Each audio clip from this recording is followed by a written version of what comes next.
দেখেন, এই যে জায়গাটা দেখতে আছেন, এটা দিকে আপনার কি মনে হয় বাগান না? অথচ এটা কিন্তু আমাদের পারিবারিক কবরস্থান।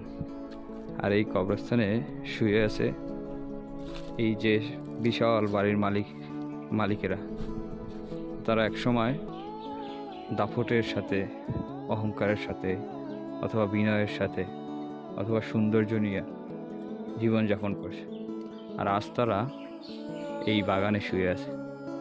এটা যে কবরস্থান সেটারও বোঝার কোনো মাধ্যম নেই।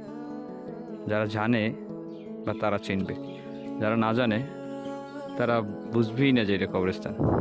অথচ একসময় তাদের এই বাড়ি ঘর ছিল, কি বিশাল বড় বাড়ি, পাশে পুকুর, তারপর বাগান, সব তাদের ছিল। এইসবের মালিক আজ মাটির সাথে মিশে আছে। আজ তাদের সাধিত হওয়ার জায়গাটাও চেনা যাচ্ছে না।